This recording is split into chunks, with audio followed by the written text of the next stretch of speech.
জানকী ধাই পত্নী হরাইলে জানকী ধাই বৈকুণ্ঠ ছাড়িলে জয় বিজয় বৈকুণ্ঠ ছাড়িলে জয় বিজয় মুখ কুমারী কলা ভয় রে কণ্ঠ গোপুরে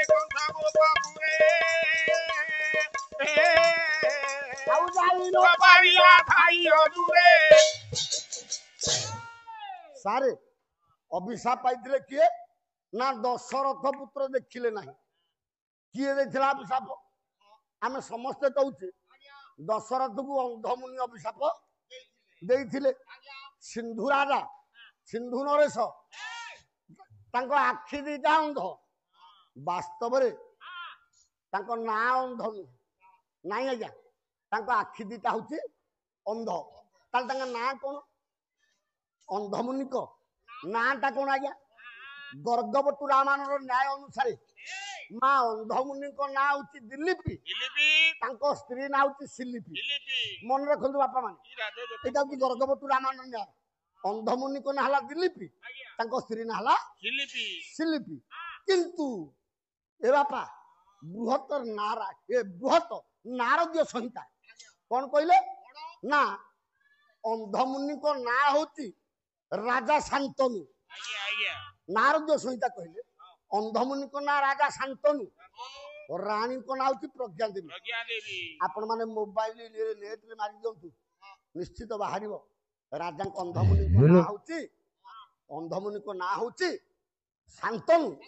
और रानी को ना हूँ प्रज्ञा देवी से जहा पंडिते अभिशाप देले किए ना अंधमुनि जिते श्रवण कुमार को राजा दशरथ मारिदेले से दशरथ को अभिशाप देते किए ना राजा दिलीपी राजा शांतनु कहले हे राजा आंभ पुओ को न देखी आंबे जमी मरुचु तम पुओ को न देखिकी तमे सेमिति मरिबो आज्ञा ए अभिशापटा दशरथ के आशीर्वाद हो गला बोले सेते बेले को दशरथकर पुओ नथिला तेणु ये अभिशाप देले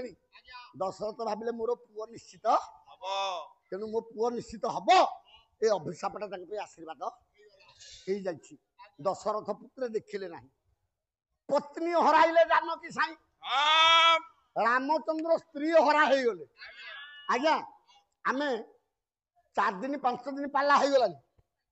बहुत कथा में आलोचना कर सारे रामचंद्र स्त्री हरा हो गले रामचंद्र को किए अभिशाप देथिला तमे स्त्री हरा हो तम निकट सीता चोरी हो अच्छा सीता तम निकट रे ना ए अभिशाप रामचंद्र को किए देथिला किए देथिला ना आज्ञा किए रामचंद्र अभिशाप पाइथिले हां नहले सीता केबे चोरी एई न थांती सारे रामचंद्र को अभिशाप देथिला किए देखिबा किए हां से किंबदंती आपण मान को कहबी जेति के आपण माने नित्य ठाकरे बसंती मु निरोला करी के आपण मान को जीबी हां मु तांको भलिया ओलिया करबिनी नाही र आज्ञा तांको कथा शेष करबी हां जोठे रघुवंश काव्य छाइछंती आज्ञा मो मंगलाचरण सइला परे मु रघुवंश काव्य को आपण मान को निकट निश्चित श्रवण जो दोष छाइछंती हां मु निश्चित आपण मान को श्रवण करबी आज्ञा ताले बापा रामचंद्र को किए अभिशाप देथिला जे हां रामचंद्र को निकट सीता 14 मास पर्यंत दूर विच्छेद हेले 14 मास पर्यंत विच्छेद हेले